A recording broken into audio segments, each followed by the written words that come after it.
سلام علی عباده الذین اصطفى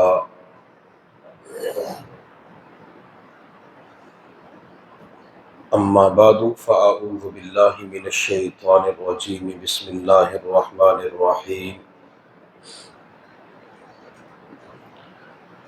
والذین یقولون ربنا اصرف عنا عذاب جہنم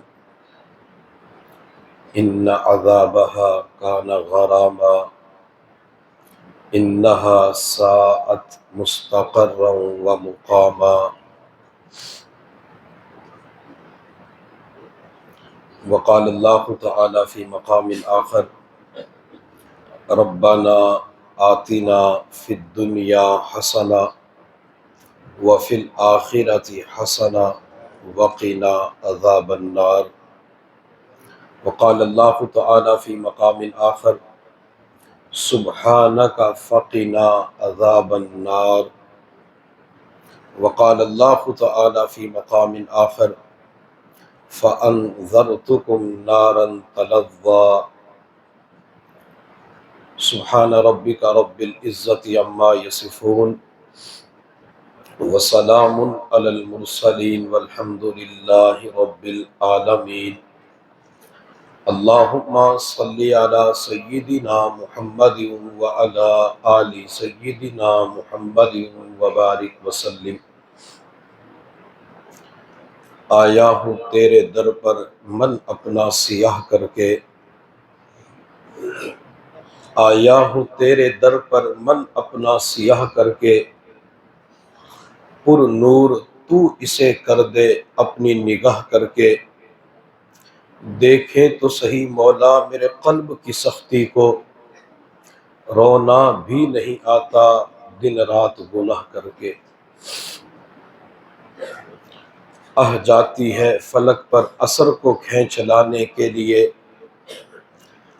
جاتی ہے فلک پر اثر کو کھینچ لانے کے لیے بادلو ہٹ جاؤ دے دو راہ جانے کے لیے اے دعا ہاں فریاد کر عرش بری کو تھام کر اے خدا اب پھیر دے رخ گردش ایام کے رحم کر اپنے نائن کرم کو بھول جا ہم تجھے بھولے ہیں لیکن تو نہ ہم کو بھول جا خلق کے راندے ہوئے دنیا کے ٹھکرائے ہوئے خلق کے راندے ہوئے دنیا کے ٹھکرائے ہوئے آئے ہیں تیرے در پر اب ہاتھ پھیلائے ہوئے خوار ہیں بدکار ہیں ڈوبے ہوئے ذلت میں ہیں جو بھی ہیں آقا تیرے محبوب کی امت سے ہے حق پرستوں کی اگر کی نہیں تو نے دل جوئی تانا دیں گے بت کے مسلم کا خدا کوئی نہیں۔ اللہ رب العزت نے اپنے کلام قرآن عظیم الشان میں عباد الرحمن کی ایک صفت یہ بیان فرمائی والذین یقولون ربنا اصرف عنا عذاب جہنم،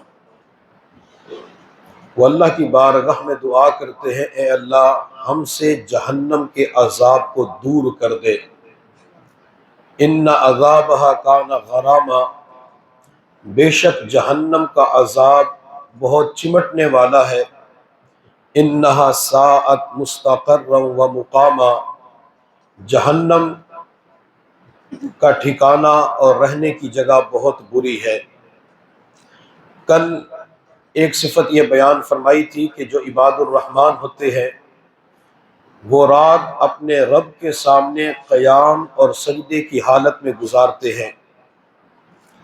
اللہ کے نیک بندے پوری رات قیام سجدے کی حالت میں گزارنے کے بعد یہ نہیں کہتے لوگوں میں نے پوری رات عبادت کا اہتمام کیا، لوگوں اب مجھے کوئی پریشان نہ کرے میں نے آرام کرنا ہے، اب مجھے کوئی تنگ نہ کرے میں پوری رات جاگتا رہا تو میں نے اس وقت نیند کرنی ہے۔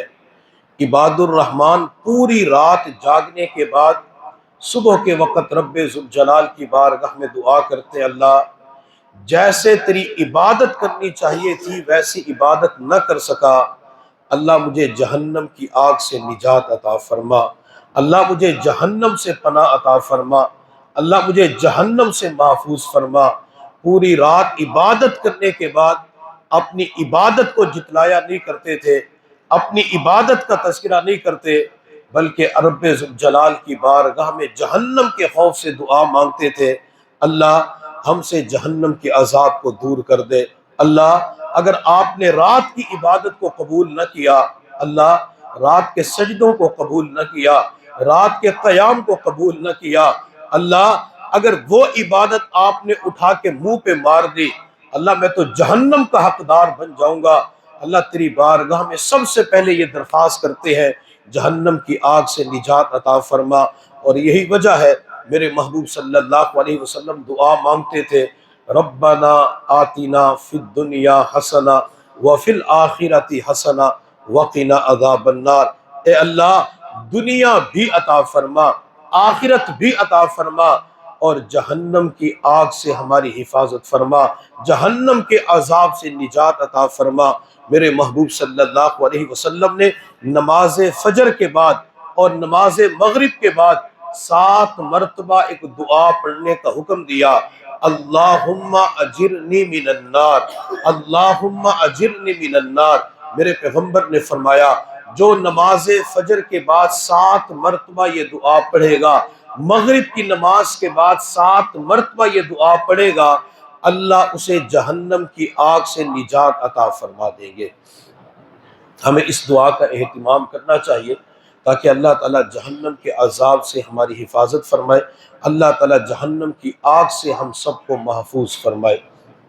میرے اللہ نے قرآن عظیم الشان کے اندر ایک مقام پہ فرمایا، یا ایہا الذین آمنوا قوا انفسکم، اے ایمان والو تم اپنے آپ کو جہنم کی آگ سے بچاؤ، وَأَهْلِيكُمْ نَارًا، اور اپنے اہل و عیال کو، اپنی بیوی کو، اپنے بچوں کو، رشتہ داروں کو جہنم کی آگ سے بچاؤ، وَقُودُهَا النَّاسُ وَالْحِجَارَةُ، جس کا ایندھن انسان اور پتھر ہے، اُعِدَّتْ لِلْكَافِرِينَ، جو کافروں کے لیے، گناہگاروں کے لیے تیار کی گئی ہے۔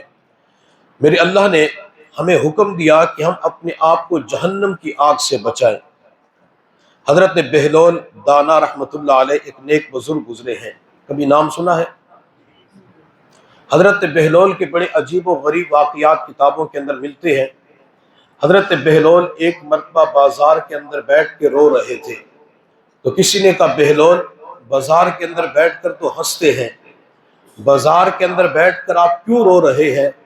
حضرت بہلول دانا رحمۃ اللہ علیہ نے جواب دیا کہ میں بندوں اور رب کی صلح کروانے کی وجہ سے رو رہا ہوں۔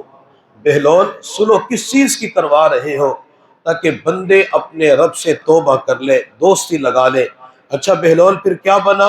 حضرت بہلول جواب دیتے ہیں، آج رب تو مان رہا ہے لیکن بندے نہیں مان رہے۔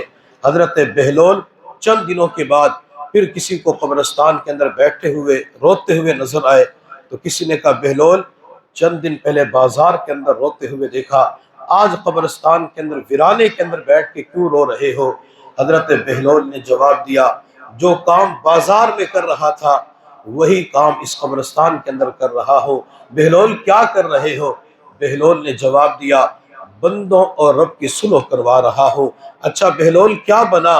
حضرت بہلول جواب دیتے ہیں، آج بندے تو مان رہے ہیں لیکن رب ذوالجلال نہیں مان رہا۔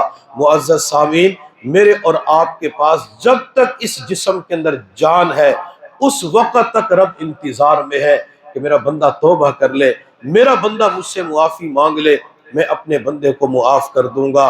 حضرت بہلول دانا رحمۃ اللہ علیہ ایک مرتبہ ویرانے کے اندر بیٹھے ہوئے تھے، کوئی شخص آپ کے پاس آیا اور آ کر حالات کا تذکرہ کیا، حضرت مہنگائی بہت زیادہ ہو چکی ہے، آپ دعا کریں کہ مہنگائی کنٹرول ہو جائے، چیزوں کی قیمتیں آسمان کو چھو رہی ہے، آپ دعا کریں چیزوں کے نرخ کم ہو جائیں، قیمتیں کم ہو جائیں۔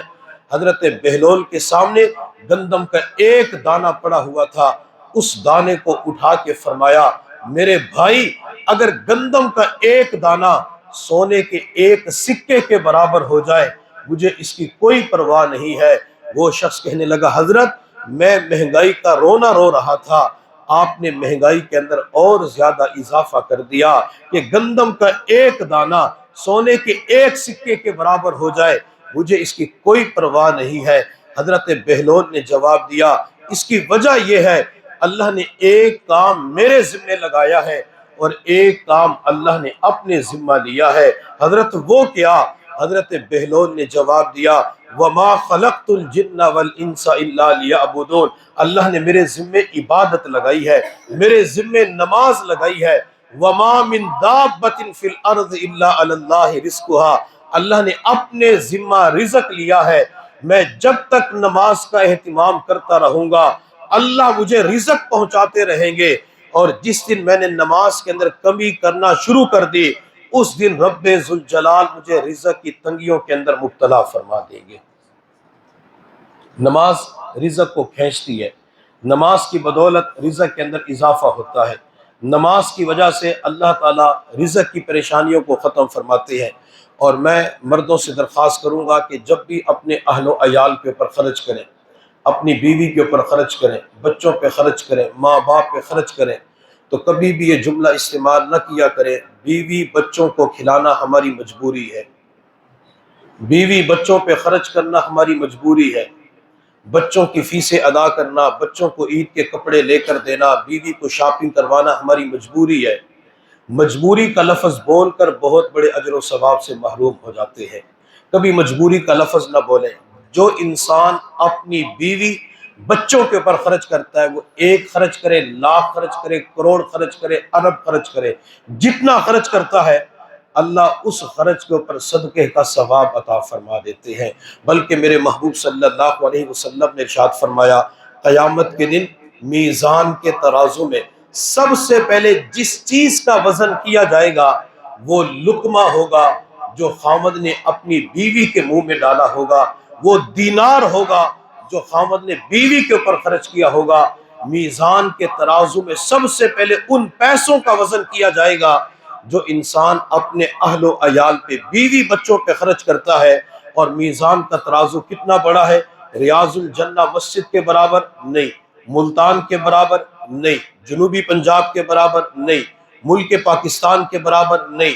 میزان کے ترازو کا ایک پلڑا مشرق سے لے کر مغرب تک کا بڑا ہے، جس کے اندر بندوں کے اعمال تولے جائیں گے، نیکیوں کا وزن ہوگا، گناہوں کا وزن کیا جائے گا۔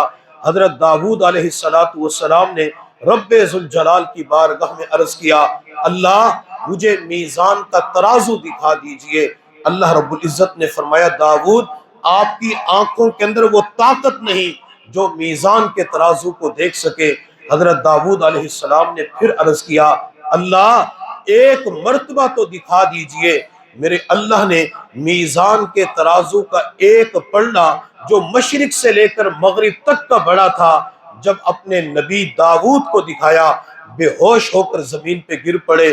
جب کافی دیر کے بعد ہوش آیا عرض کہ اللہ کس بندے کے اندر ہمت ہے جو اتنے بڑے پلڑے کو نیک اعمال سے بھر سکے۔ میں اپنے رب کی قدرت پہ قربان جاؤں، رب کی محبت پہ قربان جاؤں۔ میرے اللہ نے فرمایا داؤد جب کوئی بندہ کھجور کا ایک دانہ میری رضا کے لیے خرچ کرتا ہے میں کھجور کے ایک دانے کو قبول کر کے اس میزان کے ترازو کو نیکیوں کے ساتھ بھر دیتا ہوں۔ وہ رب کتنا مہربان ہے، کھجور کے ایک دانے کی وجہ سے اتنا بڑا پلڑا نیکیوں سے بھر دیتا ہے۔ بخاری شریف کی آخری روایت ہے، میرے محبوب صلی اللہ علیہ وسلم نے ارشاد فرمایا کلمتان حبیبتان الی الرحمن خفیفتان علی اللسان ثقیلتان فی المیزان، دو کلمے رحمان کو بڑے محبوب ہیں، زبان پر ہلکی ہیں، میزان کے ترازو کے اندر زیادہ وزنی ہے۔ وہ کلمے کیا ہیں؟ سبحان اللہ و بحمدہ سبحان اللہ العظیم۔ میرے پیغمبر نے فرمایا جو یہ دو کلمے پڑھے گا ان دو کلموں کی وجہ سے میزان کا ترازو نیکیوں کے ساتھ بھر جاتا ہے۔ اور میرے پیغمبر نے فرمایا سبحان اللہ ایک مرتبہ کہنا آدھے میزان کو نیکیوں سے بھر دیتا ہے، ایک مرتبہ الحمدللہ کہنا یہ پورے میزان کو نیکیوں سے بھر دیتا ہے۔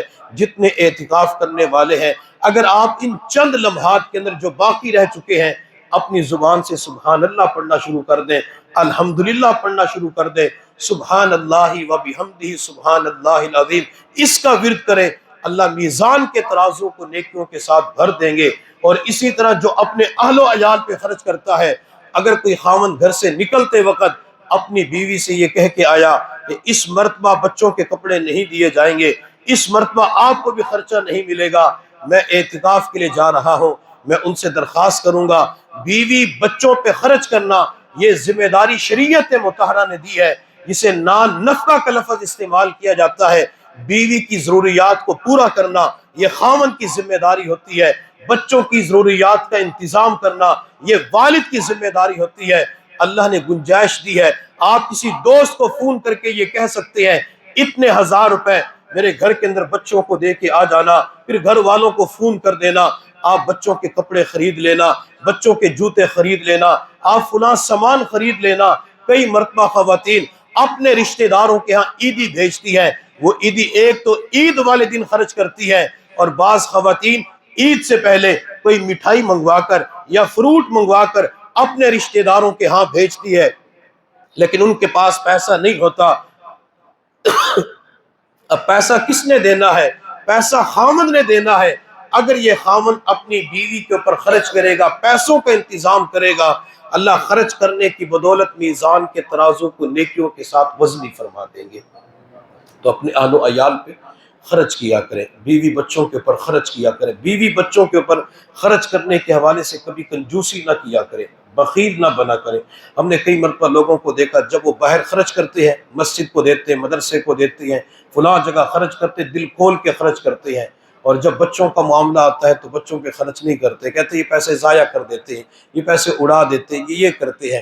بچے اگر پیسے ضائع کرتے تو پیسے کم دے دیے جائیں۔ اور کئی مرتبہ میں نے والدین کو دیکھا ہے، والدین اپنے بچے کو 50 روپے کا نوٹ دیتے ہیں، 100 روپے کا نوٹ دیتے ہیں، وہ بچہ کہتا ہے نہیں مجھے زیادہ چاہیے، بچہ اس کو پھاڑ دیتا ہے۔ والد کہتا ہے بیٹا کوئی بات نہیں، تیرا باپ کوئی غریب ہے، پیسے اور لے لے۔ جس کے سامنے بچہ پیسوں کو پھاڑ دے اور والد خوشی کا اظہار کرے، یہ پیسوں کی ناقدری ہوتی ہے، نعمت کی ناقدری ہوتی ہے، اور جو نعمت کی ناقدری کرتا ہے اللہ تعالیٰ پھر اس نعمت سے بندے کو محروم فرما دیتے ہیں۔ پھر لوگ بعد میں روتے، حضرت ایک وقت تھا یہ دونوں جیبیں پیسوں سے بھری ہوئی ہوتی تھی، شلوار کی جیب کے اندر بھی پیسے ہوتے تھے، ہزاروں روپے ہر وقت جیب کے اندر ہوتے تھے۔ اب پتہ نہیں کیا ہو گیا، میں اپنی چائے کے لیے لوگوں سے پیسے مانگتا ہوں، گھر کا نظام چلانے کے لیے قرض لینا پڑتا ہے۔ وجہ کیا ہوتی ہے؟ یہ اربوں کے اندر کھیلنے والا یہ زیرو پہ آ جاتا ہے، یہ کروڑ پتی چائے پتی کا کھوکا کھول لیتا ہے، ہوٹل کھول لیتا ہے۔ وجہ یہ ہوتی ہے نعمت کی ناقدری ہوتی ہے، اس نعمت کی وجہ سے اللہ تعالیٰ اتنی بڑی نعمت سے محروم فرما دیتے ہیں۔ کبھی نعمت کی ناقدری نہ کیا کریں۔ تو بات میں کر رہا تھا کہ اہل و عیال پہ خرچ کرنا، اس کی وجہ سے اللہ تعالیٰ بندے کو اجر و ثواب عطا فرماتے، اہل و عیال کے اوپر خرچ کیا کریں۔ حضرت بہلول دانا رحمۃ اللہ علیہ ایک مرتبہ کسی گراؤنڈ کے قریب سے گزر رہے تھے، اس گراؤنڈ کے اندر میدان کے اندر بچے کھیل رہے تھے۔ حضرت بہلول دانا رحمۃ اللہ علیہ بچوں کے قریب تشریف لے گئے تو ایک بچہ سب سے الگ تھلگ چٹان کے اوپر بیٹھا ہوا تھا۔ حضرت بہلول نے اس بچے سے پوچھا کہ بیٹا سب سے الگ تھلگ کیوں بیٹھے ہوئے ہو؟ تو وہ بچہ بہلول سے کہنے لگا حضرت اللہ نے قرآن عظیم الشان میں جہنم کے بارے میں کیا فرمایا؟ حضرت بہلول فرماتے سوال سن کے میں حیران رہ گیا۔ میں والدین سے درخواست کروں گا بچپن ہی سے اپنے بچوں کی دینی، ایمانی، قرآنی، اسلامی تربیت کریں، بچپن ہی سے خود اپنی اولاد کو وقت دے کر دیندار بنانے کی کوشش کریں۔ کبھی بھی یوں نہ کہیں مدرسے والے نیک بنائیں گے، سکول والے نیک بنائیں گے، مسجد والے تربیت کریں گے، وہ اپنی جگہ کا پڑھا دیتے ہیں۔ اصل ذمہ داری ماں کی ہوتی ہے، باپ کی ہوتی ہے۔ باپ روزانہ کم از کم 10 منٹ اپنی اولاد کو ضرور دے۔ والد اپنی اولاد سے پوچھے بیٹا آج کا دن تیرا کیسے گزرا، آج تو کن کے پاس گیا تھا، استاد نے سبق کیا دیا۔ جو والد، جو ماں اپنے بچے کو 10 منٹ دے کر تربیت کرنا شروع کر دے، اللہ اسی اولاد کو ماں باپ کی آنکھوں کی ٹھنڈک بنا دیتے ہیں۔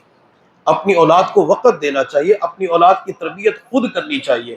میرے حضرت فرماتے ہیں کہ ہم اسلام آباد کے اندر پروگرام پہ گئے، بیان کرنے کے بعد جب فارغ ہوئے تو میزبان کے گھر کھانے کے لیے پہنچے تو ایک چھوٹا بچہ ننھا منا دسترخوان بچھا رہا تھا۔ اس نے دسترخوان کے اوپر پلیٹیں رکھی، برتن رکھے، سامان رکھا، بہترین دسترخوان عمدہ طریقے سے سجایا۔ جب اس بچے نے دسترخوان سجایا تو میں نے اس بچے سے پوچھا، بیٹا سب سے بڑے آپ ہو؟ جو کہ کوئی اور نظر نہیں آ رہا تھا۔ اس بچے کی ماں باپ نے کیسی تربیت کی تو وہ بچہ کہنے لگا، حضرت بہن بھائیوں کے اندر سب سے بڑا میں ہوں اور حقیقت میں سب سے بڑے اللہ رب العزت ہے۔ کیا ماں باپ نے اس بچے کی تربیت کی تھی، بچپن ہی سے اس کی توجہ اللہ کی طرف تھی۔ ہم اپنی اولادوں کی ایسی تربیت کریں، اولادوں کو دین سکھائیں۔ تو حضرت بہلول کے سامنے بچے نے کہا کہ جہنم کے بارے میں اللہ نے کیا فرمایا؟ حضرت بہلول فرماتے، میں نے قرآن پاک کی آیت پڑھی، یا ایھا الذین آمنوا قوا انفسکم واہلیکم نارا وقودھا الناس والحجارہ، ایمان والو اپنے آپ کو، اپنے اہل و عیال کو جہنم کی آگ سے بچاؤ جس کا ایندھن انسان اور پتھر ہے۔ وہ بچہ اس آیت کو سن کر زار و قطار رونا شروع کر دیتا ہے۔ حضرت بہلول فرماتے، میں حیران رہ گیا کہ بچہ کیوں رو رہا ہے۔ تو میں نے اس بچے سے کہا کہ بیٹا روتے کیوں ہو؟ تو بچہ کہنے لگا، حضرت میں نے گھر کے اندر اپنی والدہ کو دیکھا ہے، میری والدہ جب چولہے کے اندر، تنور کے اندر آگ جلاتی ہے تو چھوٹی چھوٹی لکڑیاں پہلے ڈالتی ہے، بڑی لکڑیاں بعد میں ڈالتی ہے۔ مجھے خطرہ اس بات کا ہے اگر قیامت کے دن اللہ نے میرے اوپر ترس نہ کھایا تو اللہ چھوٹا ہونے کی وجہ سے ایندھن کے طور پر جہنم کے اندر مجھے سب سے پہلے ڈال دیں گے۔ حضرت بہلول فرماتے ہیں، جب میں نے بچے کی بات سنی میں زمین پہ گر پڑا حتیٰ کہ بے ہوش ہو گیا۔ جب کچھ دیر کے بعد مجھے ہوش آیا، بچہ وہاں پہ موجود نہیں تھا۔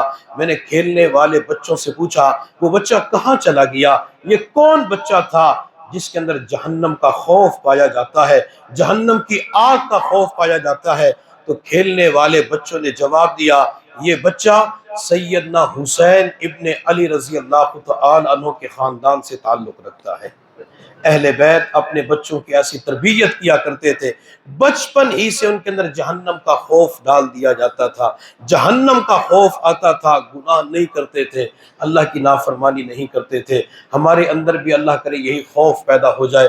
میرے محبوب صلی اللہ علیہ وسلم جہاں جنت کی دعا کیا کرتے تھے وہاں آپ علیہ الصلوۃ والسلام جہنم سے پناہ کی دعا بھی مانگا کرتے تھے، اللہ جہنم سے پناہ عطا فرما۔ میرے محبوب صلی اللہ علیہ وسلم نے دعا مانگی، اللہم انی اعوذ بک من عذاب جہنم، اللہ میں جہنم کے عذاب سے آپ کی پناہ مانگتا ہوں۔ جہنم کے عذاب سے پناہ مانگنا یہ حضور صلی اللہ علیہ وسلم کی مبارک سنت ہے۔ اگر اس کے اوپر عمل کریں گے اللہ تعالیٰ جہاں سنت کا ثواب عطا فرمائیں گے، اللہ جہنم سے خلاصی بھی عطا فرما دیں گے۔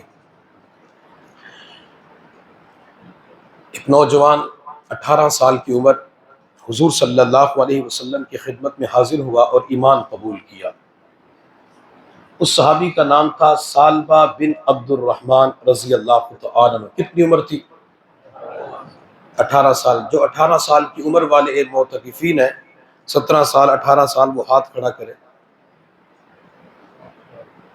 ہاتھ نیچے کر لیں، چست ہو کے بیٹھیں، اپنی زندگی کو بھی سامنے رکھنا اور ثعلبہ کی زندگی کو بھی سامنے رکھنا۔ ہم کیا اور ثعلبہ کیا، ہم کیا چاہتے ہیں اور ثعلبہ کیا چاہتا ہے۔ کتنے سال کی عمر میں ایمان قبول کیا؟ 18 سال کی عمر میں ایمان قبول کیا۔ کس کے ہاتھ پہ ایمان قبول کیا؟ حضور کے ہاتھ پہ ایمان قبول کیا۔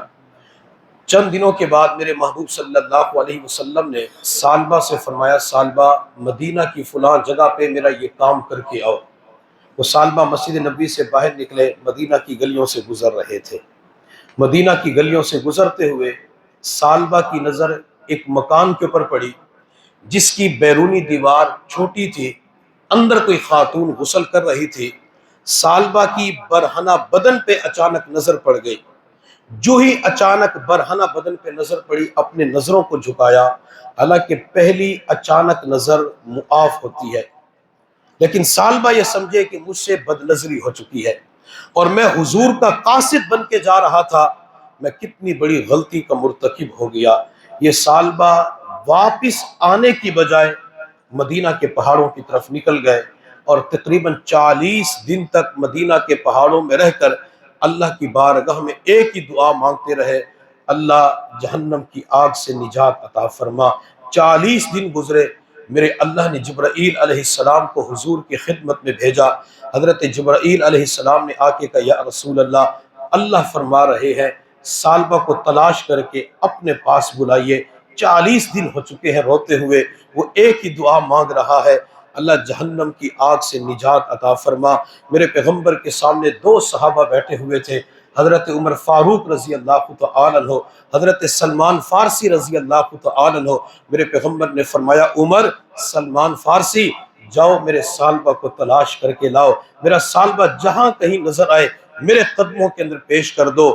یہ دونوں حضرات حضور کے قدموں سے اٹھے، چلنا شروع کر دیا، چلتے چلتے مدینہ کے پہاڑوں کی طرف پہنچ گئے، حتیٰ کہ جس پہاڑ کے دامن میں سالبہ بیٹھ کے رو رہے تھے، حضرت عمر سلمان فارسی وہیں پہ قریب پہنچ گئے، سالبہ کو دیکھ کر حیران رہ گئے، اپنی پیشانی چٹان کے اوپر رکھی ہوئی ہے، سجدے کی حالت میں دعا کر رہے تھے، اللہم اجرنی من النار، اللہ جہنم کی آگ سے نجات عطا فرما۔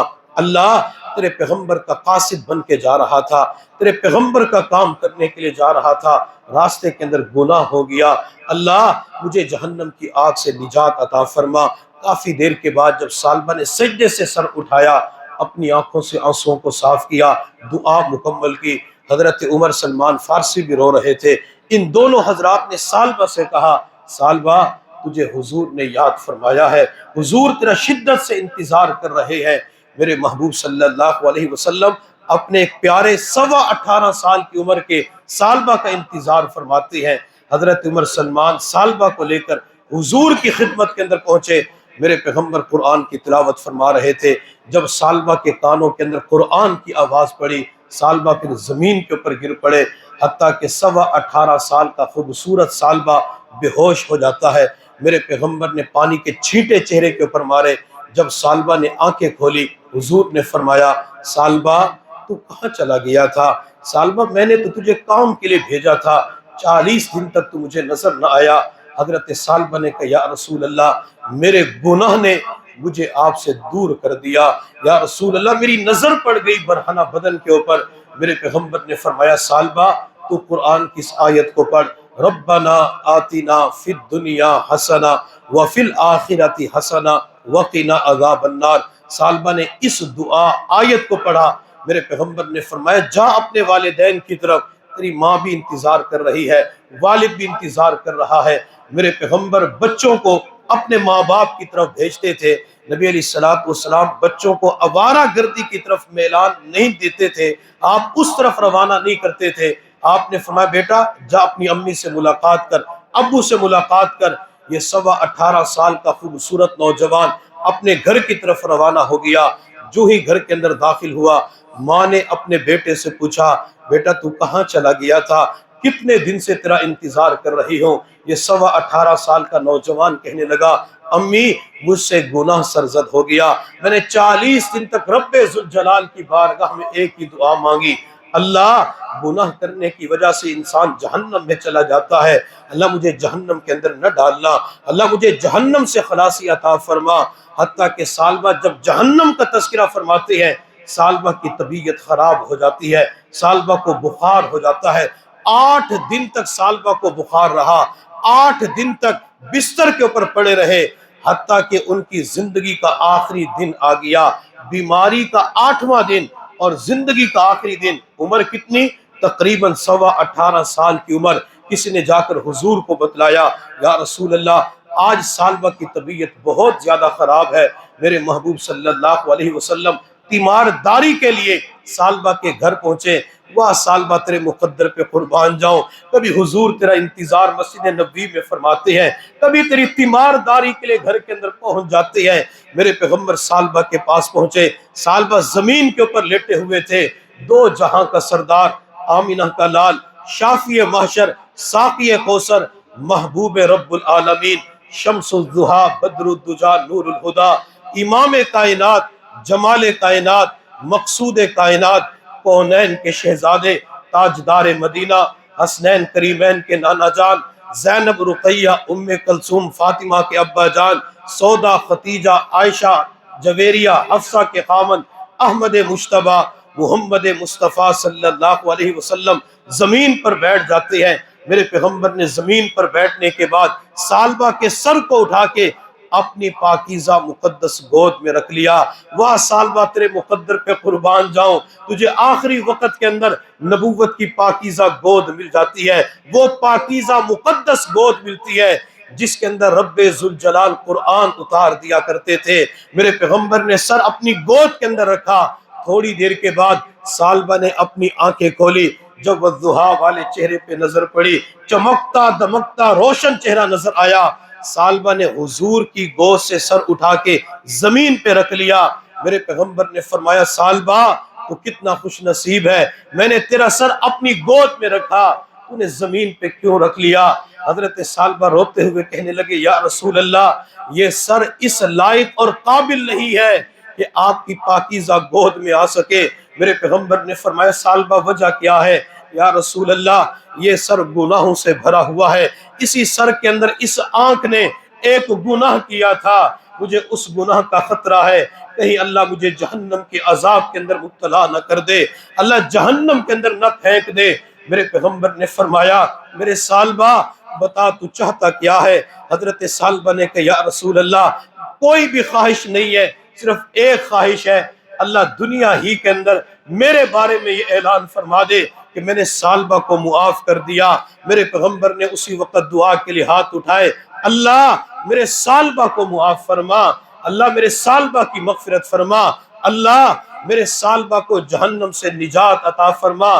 سالبہ تیرے کس مقدر کو میں قربان کروں؟ کبھی حضور تیرا انتظار کرتے ہیں، کبھی حضور تیرے چہرے پہ پانی کے چھینٹے مارتے ہیں، کبھی حضور تجھے بتلاتے یہ دعا پڑھ، کبھی حضور تیرا سر اپنی پاکیزہ گود میں رکھ لیتے ہیں، اور آخری وقت کے اندر حضور نے تیرے لیے نبوت والے ہاتھ بھی اٹھا دیے، رحمت والے ہاتھ بھی اٹھا دیے، وہ ہاتھ اٹھائے جو کبھی ابو ہریرہ کی والدہ کی ہدایت کے لیے اٹھے۔ ابو ہریرہ نے کہا تھا یا رسول اللہ میری ماں کی ہدایت کے لیے دعا کر دے، حضور کے یہی ہاتھ اٹھے، ابو ہریرہ نے دوڑنا شروع کر دیا۔ کسی نے پوچھا ابو ہریرہ کیوں دوڑ رہے ہو؟ حضرت ابو ہریرہ نے جواب دیا لوگوں میں دیکھنا یہ چاہتا ہوں میرے گھر کے اندر پہلے نبوت کی دعا پہنچتی ہے یا گھر کی دہلیز پہ ابو ہریرہ پہنچتا ہے۔ ابو ہریرہ دروازے پہ پہنچے، دروازہ اندر سے بند تھا، دروازے پہ دستک دی، ماں نے کافی دیر کے بعد دروازہ کھولا، بچے ابو ہریرہ نے پوچھا امی اتنی دیر کیوں لگا دی؟ ماں کہنے لگی بیٹا میں غسل کر رہی تھی۔ امی کہیں آپ نے جانا ہے؟ تو ماں کہنے لگی بیٹا کہیں نہیں جانا، بس اتنی بات ہے جس پیغمبر کا تو غلام ہے مجھے اسی پیغمبر کی باندھی بنا دے، میں بھی ایمان قبول کرنا چاہتی ہوں۔ ابو ہریرہ بعد میں پہنچے تھے، نبوت کے اٹھے ہوئے ہاتھوں کی دعائیں ابو ہریرہ کے گھر کے اندر پہلے پہنچ چکی تھی۔ آپ صلی اللہ علیہ وسلم کے پاس مدینہ کے اندر ایک شخص آیا، یا رسول اللہ قحط سالی ہے، بارش نہیں ہو رہی۔ میرے پیغمبر نے دعا کے لیے ہاتھ اٹھائے، بارش شروع ہو گئی، حتیٰ کہ پورا ایک ہفتہ مسلسل بارش برستی رہی۔ اگلے جمعے وہی شخص آیا، یا رسول اللہ اب دعا کر دیجئے بادل کہیں اور چلے جائیں، پورا ہفتہ بارش ہوتی رہی۔ میرے پیغمبر نے پھر وہی ہاتھ اٹھائے، اللہ نے بارشوں کے نظام کو روک دیا، اللہ نے موسلادھار بارش کو روک دیا۔ میرے پیغمبر نے یہی ہاتھ جب اپنے سالبہ کے لیے اٹھائے، اللہ میرے سالبہ کی مغفرت فرما، اللہ میرے سالبہ کو معاف فرما۔ ابھی میرے پیغمبر کے نبوت والے، رحمت والے، شفقت والے ہاتھ والضحیٰ والے چہرے کے اوپر واپس نہیں آئے تھے۔ سید الملائکہ جبرائیل آ جاتے ہیں، اور جبرائیل نے آ کے کہا یا رسول اللہ اللہ فرما رہے ہیں اگر سالبہ پوری کائنات کے ریت کے ذرات کے برابر گناہ لے کے آئے گا میں تب بھی سالبہ کی مغفرت کر دوں گا، میں تب بھی سالبہ کو معاف کر دوں گا۔ میرے پیغمبر نے 18.25 سال کے سالبہ سے فرمایا خوش ہو جا، اب تو رب کی طرف سے پیغام آ گیا، اعلان ہو گیا، میں نے سالبہ کو معاف کر دیا۔ سالبہ جو 8 دن کا بیمار تھا، بیمار کے اندر بخار کے اندر مسکراہٹ بھی ختم ہو جاتی ہے، پیشانی کی چمک بھی ختم ہو جاتی ہے، چہرے کا نور بھی ختم ہو جاتا ہے، لیکن جب سالبہ نے سنا رب کی طرف سے معافی کا اعلان ہو گیا، سالبہ حضور کے سامنے مسکرا پڑے، مسکراتے ہوئے کہنے لگے یا رسول اللہ اللہ نے معاف کر دیا، ہاں سالبہ اللہ نے معاف کر دیا۔ سالبہ نے فوراً کہا اشہد ان لا الہ الا اللہ و اشہد ان محمد عبدہ و رسولہ۔ میں اسے بات کے اندر مکمل کرتا ہوں، اگر اللہ تعالیٰ آج کے دور میں کسی کو حضور کے روضے پہ جانے کی توفیق عطا فرمائے، وہ سبز جالیوں کے سامنے کھڑے ہو کر جہاں درود و سلام کے تحفے پیش کرے، ایک مرتبہ حضور کے روضے کے پاس کھڑے ہو کر کلمہ طیبہ بھی پڑھ لے، لا الہ الا اللہ محمد الرسول اللہ، یا دوسرا کلمہ پڑھ لے، اس کا فائدہ کیا ہوگا؟ ہمارا یہ عقیدہ ہے کہ پیغمبر صلی اللہ علیہ وسلم اپنی قبر مبارک کے اندر حیات ہیں، آپ زندہ ہیں، سلام سنتے بھی ہیں اور سلام کا جواب بھی دیتے ہیں۔ جب کوئی حضور کے روضے پہ کلمہ پڑھتا ہے، حضور قیامت کے دن اپنے اس امتی کے ایمان کی گواہی دیں گے، اللہ میرے دنیا سے جانے کے بعد یہ میری قبر پہ آیا، اس نے میری قبر کے پاس کھڑے ہو کر ایک مرتبہ کلمہ پڑھا، میں اس کے ایمان کی گواہی دیتا ہوں، جس کے ایمان کی گواہی حضور دیں گے اس کا بیڑا پار ہو جائے گا۔ جب بھی حضور کے روضے پہ جانا ہو تو ایک مرتبہ کلمہ طیبہ پڑھنا ہے۔ بلکہ آپ حضرات سے درخواست کروں گا، جب آپ کو پتہ چلے کہ کوئی بندہ حج عمرے کے سفر پہ جا رہا ہے تو اسے یہ نہ کہنا میرے لیے وہاں سے کپڑے کا سوٹ لے کے آنا، الفجر کی گھڑی لے کے آنا، میرے لیے وہاں سے آئی فون لے کے آنا، یہ نہ کہنا بچوں کے لیے جیولری لے کے آنا، فلاں چیز لے کے آنا۔ ان سے صرف دو درخواستیں کرنا، ایک تو بیت اللہ کے سامنے بیٹھ کر مغفرت کی دعا کرنی ہے، اور دوسرا حضور کے روضے پہ پہنچ کے مجھ گناہ گار کا سلام بھی عرض کر دینا۔ سلام کے تحفے حضور کی خدمت کے اندر ضرور بھیجا کریں۔ میرے پیغمبر کا آخری وقت تھا تو آپ نے صحابہ سے فرمایا، میرے صحابہ میں تمہیں ایک مرتبہ سلام کہتا ہوں، میرے وہ امتی جنہوں نے مجھے نہیں دیکھا ہوگا، قرآن کو اترتے ہوئے نہیں دیکھا ہوگا، میں اپنے ان امتیوں کو 7 مرتبہ سلام کہتا ہوں۔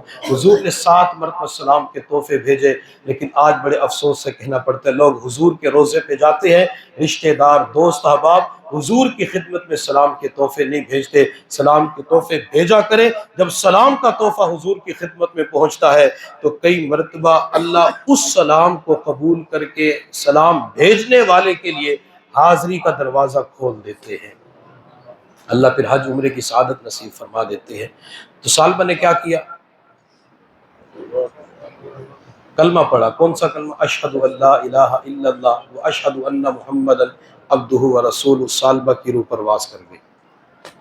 18.25 سال کا سالبہ دنیا سے چلا گیا۔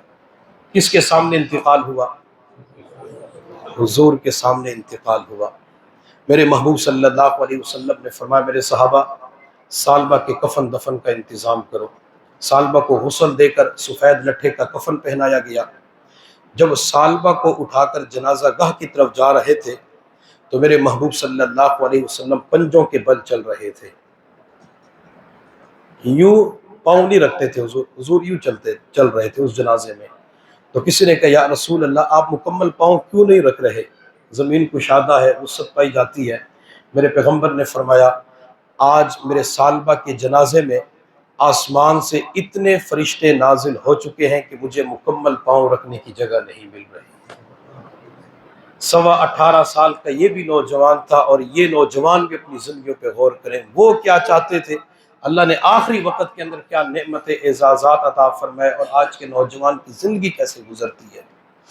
بلکہ ایک اور نوجوان مجھے یاد آیا، ایک نوجوان تھا حضرت طلحہ رضی اللہ تعالی عنہ، حضور صلی اللہ علیہ وسلم کی صحبت میں بکثرت آتے جاتے تھے۔ طلحہ بیمار ہو گئے، حضور اپنے صحابہ کی خبر گیری کیا کرتے تھے کہ فلاں صحابی جو روزانہ آتے تھے کیوں نہیں آ رہے، پتہ چلا طلحہ بیمار ہے، جوانی کی عمر تھی۔ آپ علیہ السلام کی مارداری کے لیے تشریف لے گئے، لیکن سالبہ بے ہوش پڑے ہوئے تھے، حضور کا دیدار نہ کر سکے، حتیٰ کہ حضور صلی اللہ علیہ وسلم کی مارداری کر کے واپس تشریف لے گئے۔ جب طلحہ کی آنکھ کھلی تو رشتہ دار گھر والوں نے بتلایا کہ حضور آپ کی تیمارداری کے لیے تشریف لائے تھے۔ تو طلحہ نے کہا، اگر میرا انتقال دن کو ہو جائے تو حضور کو اطلاع کر دینا، رات کو انتقال ہو حضور کو اطلاع نہ کرنا، مجھے رات کے وقت غسل دے کر کفن پہنا کر دفن کر دینا۔ صحابہ جنازوں میں تدفین کے اندر جلدی کرتے تھے، تاخیر نہیں کرتے تھے۔ تو گھر والوں نے کہا، طلحہ اگر حضور آ گئے تو آپ کے لیے فائدہ ہوگا، حضور آپ کی نماز جنازہ پڑھائیں گے؟ حضرت طلحہ رضی اللہ تعالی عنہ نے کہا نہیں، اگر رات کے وقت انتقال ہو جائے حضور کو اطلاع نہیں دینی۔ اس کی وجہ یہ ہے، مسجد نبی سے 3 میل یا 3 کلومیٹر کے فاصلے پر طلحہ کا مکان تھا، راستے کے اندر یہودیوں کے مکانات تھے۔ حضرت طلحہ نے کہا کہ جب رات کے وقت حضور تشریف لائیں گے کہیں ایسا نہ ہو کہ کوئی یہودی میرے پیغمبر کو نقصان پہنچا دے، اور میں نہیں چاہتا کہ میری وجہ سے حضور کو تکلیف پہنچے۔ دن کو فوت ہو جاؤں اطلاع کر دینا، رات کو اطلاع نہ کرنا۔ اللہ کی شان، اسی رات طلحہ کا انتقال ہو گیا، اسی رات دنیا سے چلے گئے۔ گھر والوں نے وصیت کے مطابق رات کے وقت غسل دے کر کفن پہنا کر تدفین کر دی، نماز جنازہ پڑھ کے۔ جب اگلا دن ہوا جا کے حضور کو اطلاع دی، یا رسول اللہ طلحہ فوت ہو چکے ہیں، ہم نے دفن بھی کر دیا۔ میرے پیغمبر نے فرمایا مجھے اطلاع کیوں نہ دی؟ یا رسول اللہ، اس کی وصیت یہ تھی۔ آپ صلی اللہ علیہ وسلم نے فرمایا مجھے طلحہ کی قبر پہ لے چلو۔ حضور طلحہ کی قبر پہ تشریف لے گئے۔ آپ علیہ السلام نے طلحہ کی قبر کے پاس کھڑے ہو کر ایک دعا مانگی، میں اس دعا پہ اپنا تن من دھن سب کچھ قربان کر دوں۔ میرے پیغمبر نے فرمایا اللہ، یہ طلحہ آپ کا مہمان بن چکا ہے، اللہ طلحہ جب آپ سے ملاقات کرے آپ طلحہ کو دیکھ کر مسکرائیں اور طلحہ آپ کو دیکھ کر مسکرائیں۔ حضور نے کتنی بڑی دعا اپنے نوجوان صحابی طلحہ کو دے دی۔ میں اور آپ اپنی زندگی پہ غور کریں، کبھی اپنے بچوں کے لیے، بھائیوں کے لیے دعا کرتے ہیں کہ اللہ میرے بھائی کو قیامت کے دن حضور کے ہاتھوں حوض کوثر کا جام نصیب فرما۔ کبھی بچوں کو یہ دعا دیتے ہیں کہ بچہ اللہ تجھے قیامت کے دن حضور کے قدموں میں جگہ عطا فرمائے، بیٹا اللہ تجھے حضور کا غلام بنا دے، عاشق بنا دے، عاشق قرآن بنا دے۔ یہ دعائیں بچوں کو دیا کریں۔ حضور بڑی بڑی دعائیں دیتے تھے، اللہ ان دعاؤں کو قبول فرمائیں گے۔ تو حضرت ثعلبہ بن عبد الرحمن رضی اللہ تعالی عنہ جہنم کے خوف کی وجہ سے اللہ کے سامنے روتے تھے۔ حضرت عمر فاروق رضی اللہ تعالی عنہ وہ اللہ کے خوف کی وجہ سے رویا کرتے تھے۔ حضرت عمر فاروق رضی اللہ تعالی عنہ فرمایا کرتے تھے اگر قیامت کے دن یہ اعلان ہو جائے کہ ایک بندے کے علاوہ پوری انسانیت جنت کے اندر جائے گی، حضرت عمر فاروق رضی اللہ تعالی عنہ فرمایا کرتے تھے کہ جب یہ اعلان ہوگا تو اس وقت میں سمجھوں گا کہ جس ایک بندے کے بارے میں اعلان ہوا کہ وہ جہنم میں جائے گا اور باقی سارا مجمع جنت کے اندر جائے گا، وہ ایک بندہ میں ہی ہوں گا۔ اتنا اللہ کا خوف ان کے دلوں کے اندر پایا جاتا تھا۔ حالانکہ عمر وہ شخصیت ہے جس کو حضور نے کئی مرتبہ جنت کی بشارت دی۔ حضور نے فرمایا عمر میں نے جنت کے اندر تیرا محل بھی دیکھا ہے۔ حضور نے جس عمر سے فرمایا تھا عمر تو جس راستے سے گزرتا ہے شیطان بھی وہ راستہ چھوڑ دیتا ہے۔ مجھے جہنم کے خوف کے حوالے سے سیدنا عثمان غنی رضی اللہ تعالی عنہ بھی یاد آ گئے۔ حضرت عثمان غنی رضی اللہ تعالی عنہ وہ شخصیت ہے جن کو حضور نے اپنی 2 بیٹیاں یکے بعد دیگرے نکاح کے اندر دی ہے۔ حضرت عثمان وہ شخصیت ہے جس کو حضور نے کئی مرتبہ جنت کی بشارت دی ہے۔ عثمان وہ شخصیت ہے جس کے بارے میں حضور صلی اللہ علیہ وسلم نے دعا مانگی، اے اللہ میں عثمان سے راضی، اللہ تو بھی عثمان سے راضی ہو جا۔ وہ عثمان غنی رضی اللہ تعالی عنہ جن کے بارے میں حضور نے فرمایا ان لکل نبی رفیق ورفیقی فی الجنت عثمان بن عفان، جنت کے اندر ہر نبی کا ایک رفیق دوست ہوگا اور میرا دوست جنت کے اندر عثمان بن عفان ہوں گے۔ وہ عثمان غنی رضی اللہ تعالی عنہ جن کے بارے میں حضور صلی اللہ علیہ وسلم نے صلح حدیبیہ کے موقع پر اپنے ہاتھ کے بارے میں فرمایا تھا لوگوں میرا عثمان تو یہاں پہ موجود نہیں ہے لیکن یہ ہاتھ عثمان کا ہاتھ ہے۔ حضور نے اپنے ہاتھ کو عثمان کا ہاتھ قرار دیا تھا اور اس موقع پہ میرے اللہ نے فرمایا لقد رضی اللہ عن المؤمنین اذ یبایعونک تحت الشجرہ فعلم ما فی قلوبہم۔ اللہ فرماتے ہیں جو درخت کے نیچے بیعت کر رہے تھے اللہ ان کے دل کے اندر کے حالات اور کیفیات کو بھی جانتے ہیں، اللہ ان سے راضی ہو گیا۔ اور میرے اللہ نے فرمایا ید اللہ فوق ایدیہم، محبوب ان تمام صحابہ کے ہاتھوں پہ آپ کا ہاتھ ہے، ید اللہ فوق ایدیہم، اور آپ کے ہاتھ کے اوپر اللہ رب العزت کا ہاتھ ہے۔ اللہ نے کیا شان عطا فرمائی تھی عثمان غنی رضی اللہ تعالی عنہ کو۔ حضرت عثمان کے اندر اتنی حیا پائی جاتی تھی جب وہ غسل کرنے کے لیے حمام کے اندر جاتے تو چادر باندھ کے غسل کیا کرتے تھے۔ اللہ نے عثمان کو باحیا بنایا تھا۔ میرے پیغمبر اپنے گھر کے اندر حجرے کے اندر موجود تھے، آپ علیہ السلام نے ٹیک لگائی ہوئی تھی، آپ کی مبارک پنڈلی سے کپڑا اوپر کی جانب اٹھا ہوا تھا، ابو بکر صدیق تشریف لائے، میرے پیغمبر ویسے بیٹھے رہے، عمر آئے اللہ کے نبی ویسے بیٹھے رہے، جب عثمان آئے تو میرے پیغمبر سیدھے ہو کر بیٹھ گئے، آپ نے اپنی پنڈلی کی چادر کو بھی درست کر لیا، تو کسی نے کہا یا رسول اللہ ابو بکر آئے آپ ویسے بیٹھے رہے، عمر آئے ویسے ٹیک لگا کے بیٹھے رہے، جب عثمان آتے ہیں آپ سیدھے ہو کے بیٹھ جاتے ہیں، اپنی پنڈلی کی چادر کو بھی درست کر لیتے ہیں۔ میرے پیغمبر نے فرمایا لوگوں میں اس عثمان سے کیسے حیا نہ کروں جس سے آسمان کے فرشتے بھی حیا کرتے ہیں۔ اللہ نے کیا مقام اور مرتبہ عثمان کو عطا فرمایا تھا، وہ عثمان غنی رضی اللہ تعالیٰ عنہ فرمایا کرتے تھے لو وقفت بین الجنت والنار، لوگوں اگر قیامت کے دن اللہ جنت اور جہنم کے درمیان کھڑا کر کے مجھ سے پوچھیں عثمان تیرے سامنے دو آپشن، دو راستے ہیں، ایک یہ تیری زندگی کا حساب و کتاب لیتے ہیں، حساب و کتاب کے بعد جو رزلٹ آئے گا، نتیجہ نکلے گا، اس کے مطابق فیصلہ کر دیا جائے گا، یا جنت کا حقدار بنے گا یا جہنم کے اندر چلا جائے گا۔ اور دوسرا آپشن یہ ہے عثمان تجھ سے حساب و کتاب نہیں لیتے بلکہ آج تجھے مٹی بنا دیتے ہیں۔ سیدنا عثمان غنی رضی اللہ تعالیٰ عنہ فرمایا کرتے تھے لوگوں میں رب کو اپنی چوائس بتلاؤں گا، پسند بتلاؤں گا، اللہ میں حساب و کتاب نہیں دے سکتا، اللہ میں حساب و کتاب کے قابل نہیں ہوں، اللہ تو مجھے مٹی بنا دے، میں مٹی ہونے کو پسند کرتا ہوں۔ یہ جہنم کا خوف ان کے اندر پایا جاتا تھا۔ ایک اللہ والے اپنے بیٹے کو دکان بنا کے دیتے ہیں اور بیٹے سے کہا کہ بیٹا روزانہ مجھے شام کے وقت حساب و کتاب دینا ہے، کیا کمایا، کیا خرچ ہوا، کتنی پرافٹ ہوئی، نقصان ہوا۔ بچہ چند دن تک حساب و کتاب دیتا رہا، چند دن کے بعد اپنے والد سے کہنے لگا ابو یہ روزانہ کا حساب و کتاب میرے لیے مشکل ہے، میں آپ کو حساب نہیں دے سکتا۔ تو اس وقت والد نے اپنے بیٹے سے کہا کہ بیٹا تجارت کروانا، دکان کا چلانا مقصود نہیں ہے، تجھے ایک سبق سکھانا تھا۔ تو بیٹے نے کہا وہ تجارت کے اندر، دکان کے اندر بھی سبق سیکھنا سکھانا ہوتا ہے۔ تو والد نے کہا بیٹا جب تو اپنے بوڑھے باپ کو ایک دن کا حساب و کتاب نہیں دے سکتا تو قیامت کے دن رب ذوالجلال کو زندگی کے پل پل کا حساب و کتاب کیسے دے گا۔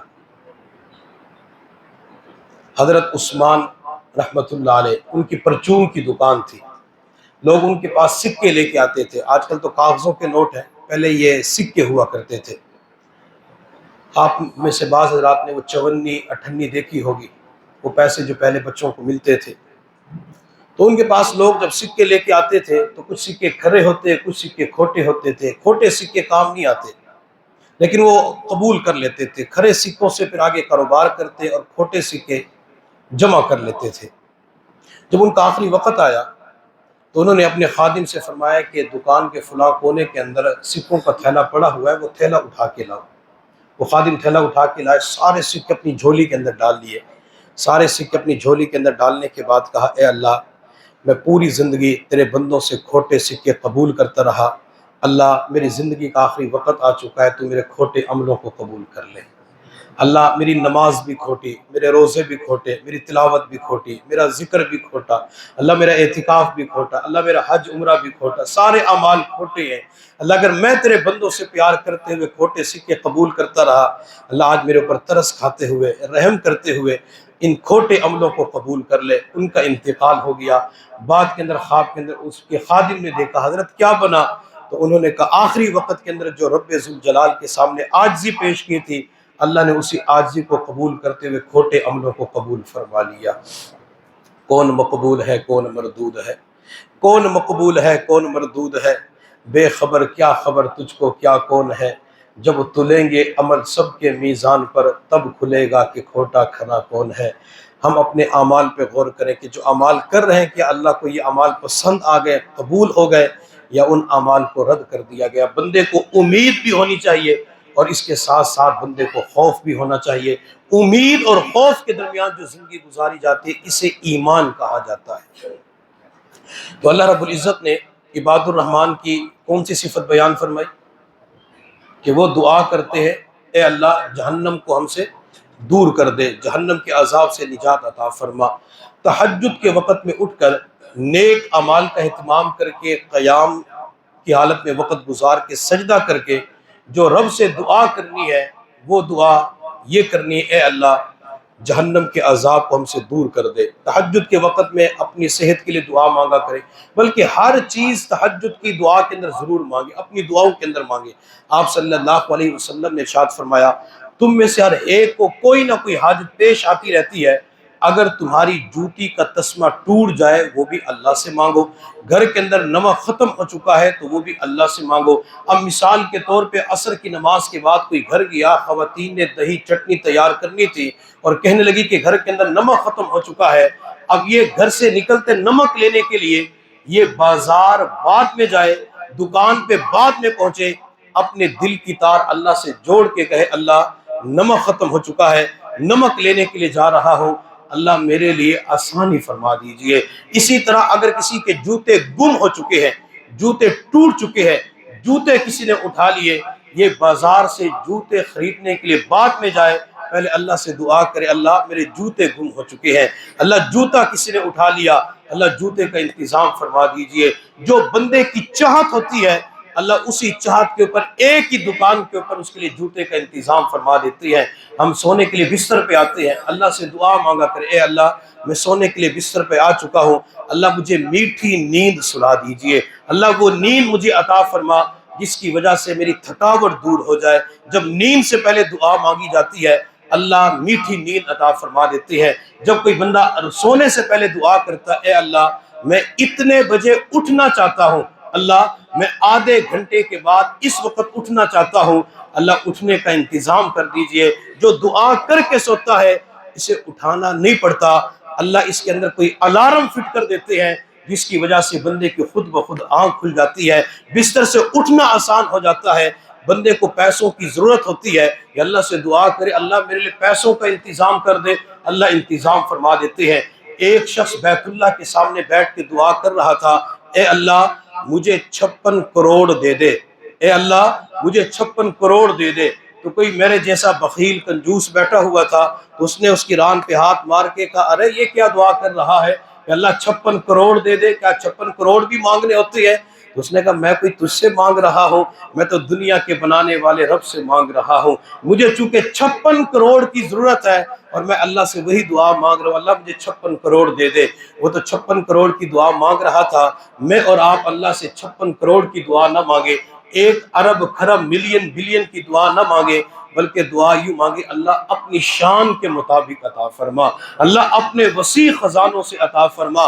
اگر ہمیں ضرورت ہے 10 کھرب کی اور دعا مانگتے 1 کھرب کی، ضروریات پوری ہوگی نہیں ہوگی۔ اللہ مستقبل کے بارے میں جانتے ہیں، اور میں کئی مرتبہ ساتھیوں سے کہا کرتا ہوں چھوٹی چھوٹی دعاؤں کے ساتھ بڑی دعائیں بھی مانگا کریں۔ ساتھی دعا مانگتے اللہ زندگی میں 1 مرتبہ حج کروا دے، اللہ صرف 1 مرتبہ اپنے گھر پہ بلا لے، 1 مرتبہ کی دعا کیوں مانگتے ہو؟ دعا یوں مانگا کرے، اللہ جس طرح اپنے گھر پہ 5 مرتبہ روزانہ بلاتے ہیں، اللہ مکہ اور مدینہ ایسے میرے لیے بنا دے، اللہ مکہ مدینہ کا سفر ایسے مجھے نصیب فرما دے۔ ہر سال کی دعا مانگا کرے، اللہ ہر سال کی حاضری نصیب فرما، اللہ کسی سال بھی محروم نہ فرما، ہر سال قبولیت والی حاضری نصیب فرما۔ کوئی دکھ درد ہوتے ہیں، پریشانیاں ہوتی ہیں، اپنے دکھ درد اللہ کے سامنے بیان کر کے رب کی بارگاہ کے اندر دعا مانگے، اللہ میری یہ پریشانی دور کر دے۔ جو رب سے مانگتا ہے اللہ تعالیٰ پھر اس کی پریشانی کو دور فرما دیتے ہیں۔ تہجد کے وقت کے اندر ایک ایک نعمت کی دعا مانگا کرے۔ حضور نے ایک ایک چیز کی رب ذوالجلال کی بارگاہ کے اندر دعا مانگی ہے۔ تو بہت ساری دعائیں مانگنے کے بعد آخر کے اندر دعا کون سی کرنی ہے؟ اے اللہ جہنم سے نجات عطا فرما، اللہ جہنم کے عذاب کو مجھ سے دور فرما۔ میرے اللہ نے قرآن عظیم الشان میں فرمایا فَمَنْ زُحْزِحَ عَنِ النَّارِ وَأُدْخِلَ الْجَنَّةَ فَقَدْ فَازَ۔ اللہ فرماتے ہیں جو جہنم سے بچ گیا، جس کو جہنم سے بچا لیا گیا، جنت کے اندر داخل کر دیا گیا، فقد فاز، وہ بندہ کامیاب ہو گیا۔ اللہ رب العزت کی بارگاہ میں دعا ہے اللہ تعالی ہم سب کو جہنم سے نجات عطا فرمائے، اللہ تعالی ہم سب کو جہنم سے خلاصی نصیب فرمائے، اللہ تعالی ہم سب کو جہنم کی آگ، جہنم کے عذاب سے نجات عطا فرمائے۔ آخری بات کہہ کے بات کو مکمل کرتا ہوں۔ میں نے جہنم کا تذکرہ نہیں کیا کہ جہنم ہے کیسی۔ کل جنت کا تذکرہ کیا تھا تو شوق لگے کہ جنت کی اور لائبہ لینی ہے۔ جہنم کا تذکرہ نہیں کرتے، اللہ کی رحمت سے امید رکھتے ہیں کہ اللہ تعالیٰ انشاءاللہ حفاظت فرمائیں گے۔ جہنم کے اندر بہت سارے عذاب ہیں، ان عذابوں کے اندر ایک عذاب بچھو کا بھی ہے۔ اللہ بعض لوگوں کے اوپر جہنم کے بچھو مسلط فرمائیں گے، اور جہنم کے اندر جو ایک بچھو ہے وہ اونٹ کی گردن کے برابر ہے۔ ہمارے ہاں تو بچھو اتنا سا ہوتا ہے، یہ اتنا ہوگا، اس سے بڑا نہیں ہوتا۔ جہنم کا ایک بچھو اتنا بڑا ہوگا، اونٹ کی گردن کے برابر ہوگا۔ اور یہ بچھو کس کے اوپر مسلط ہوں گے؟ میرے محبوب صلی اللہ علیہ وسلم کی حدیث مبارکہ کا مفہوم ہے کہ جو انسان کسی نامحرم لڑکی کے ساتھ ہاتھ ملاتا ہے، وہ نامحرم اس کی کزن ہو سکتی ہے، کزن ڈزن ہوتے ہیں۔ میں ساتھیوں سے پوچھتا کیا لگتا ہے؟ کزن لگتا ہے۔ اللہ کے بندوں اپنی اردو کو سامنے رکھتے ہوئے جواب دیا کریں، چچا زاد بھائی ہے، خالہ زاد ہے، پھوپھی زاد ہے۔ ہمارے بچے بعض مرتبہ گفتگو کرتے ہیں، انگلش کے الفاظ بہت استعمال کرتے ہیں، اور جب ان سے کہتے ہیں اپنا نمبر تو دینا، تو نمبر دیتے ہیں 03۔ فرق آیا نہیں آیا؟ نہیں سمجھے؟ اگر انگلش بولنا ہے تو پھر 0 کا لفظ استعمال کرو، کہتے ہیں 0312۔ اپنی اردو کو بھی استعمال کیا کریں، اردو بولا کریں، تو بتایا کریں کہ چچا زاد، پھوپھی زاد، خالہ زاد، ماموں زاد۔ تو ہمارے معاشرے کے اندر جو جوائنٹ فیملی ہوتی ہے یا رشتہ دار ہوتے ہیں، تو کزن جب آپس کے اندر ملاقات کرتے ہیں، وہ اس کے چچا کی بیٹی، تایا کی بیٹی، خالہ کی بیٹی، تو جا کے اس سے ہاتھ ملا لیتے ہیں۔ کہتے ہیں ہاتھ ملانے سے کیا ہوتا ہے؟ ہاتھ ملانے سے کچھ بھی نہیں ہوتا، ہاتھ ملانے سے بہت کچھ ہو جاتا ہے۔ یہ لڑکے جو کزن ہوتے ہیں، ان بچیوں کے لیے، ان رشتہ داروں کے لیے پہلے بھائی بنتے ہیں، بعد کے اندر قصائی بنتے ہیں۔ آپ معاشرے کے اوپر نظر دوڑائیں گے تو آپ کو یہ جملہ سمجھ آ جائے گا۔ تو جب کوئی کسی نامحرم لڑکی کے ساتھ ہاتھ ملاتا ہے، ہاتھ ملانے والا جب قبر کے اندر دفن کیا جاتا ہے، تو میرے پیغمبر نے فرمایا ایک سانپ اس کے سینے کے اوپر مسلط کر دیا جاتا ہے، اور پھر جب یہ اس گناہ کی وجہ سے جہنم کے اندر جائے گا، تو جہنم کے اندر اس کے اوپر بچھو مسلط کر دیے جائیں گے۔ کیوں مسلط کیے جائیں گے؟ کہ تو نے جب ہاتھ ملایا تھا، ہاتھ ملاتے ہوئے تو نے اس کے ہاتھ کو پکڑ کر کہا تھا کیا حال ہے، خیریت ہے، کیسے وقت گزر رہا ہے۔ تو نے ہاتھ کو ہاتھ میں لے کر گفتگو کو طول دیتے ہوئے لذت حاصل کی تھی، 1 منٹ کی لذت، 2 منٹ کی لذت، تاکہ گفتگو بڑھے، اور پھر ہاتھ ملاتے ہوئے جب بات مکمل ہو جاتی ہے کہتے اور سناؤ اور سناؤ، تاکہ لذت ملتی رہے۔ یہ جو لذت اٹھائی تھی، اس لذت کی وجہ سے جہنم کے اندر بچھو مسلط کیے جائیں گے، اور بچھو ایک مرتبہ ڈنگ مارنے کے بعد کہے گا ہاتھ ملاتے ہوئے لذت حاصل کی تھی، اب تمہیں اسی عذاب کے اندر مبتلا کر دیا جائے گا۔ اگر یہ چاہتے کہ جہنم کے بچھو سے بچیں تو کبھی کسی نامحرم کے ساتھ ہاتھ نہ ملایا کریں، کسی نامحرم کو محبت کا جملہ نہ بولا کریں۔ محبت کے جملے بولنے ہیں، ماں کے سامنے جا کے محبت کا جملہ بولا کریں، ابو کے سامنے جا کے کہا کریں ابو آئی لو یو، ماں سے جا کے کہیں امی آئی لو یو۔ میں چونکہ گفتگو لمبی ہو رہی ہے، ہمارے بچے جب یہ گھر کی 4 دیواری سے باہر ہوتے ہیں تو دوستوں سے کہتے ہیں کوئی کام ہو تو بتانا۔ کبھی اس نوجوان نے ماں کے سامنے جا کے کہا امی کوئی کام ہو تو بتانا، ابو کوئی کام ہو تو بتانا۔ ہمارے بچے جب باہر ہوتے ہیں، کوئی ان کو شوارما کھلا دے، پیزا کھلا دے، زنگر برگر کھلا دے، آئس کریم کھلا دے، مختلف چیزیں کھلا دے، کہتے ہیں تھینکس یو، جزاک اللہ، شکریہ، آپ کا بڑا احسان۔ ماں جو روزانہ صبح سویرے گرم گرم پراٹھے بنا کر دیتی، کبھی ماں کو کہا امی جزاک اللہ، کبھی ماں کو کہا شکریہ۔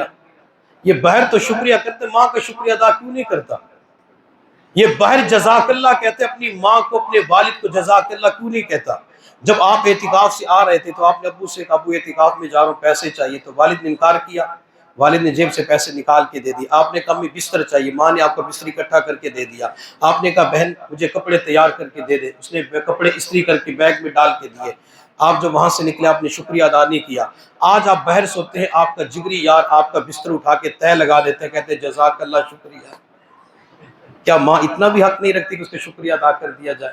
کیا بہن اتنا بھی حق نہیں رکھتی کہ شکریہ ادا کر دیا جائے؟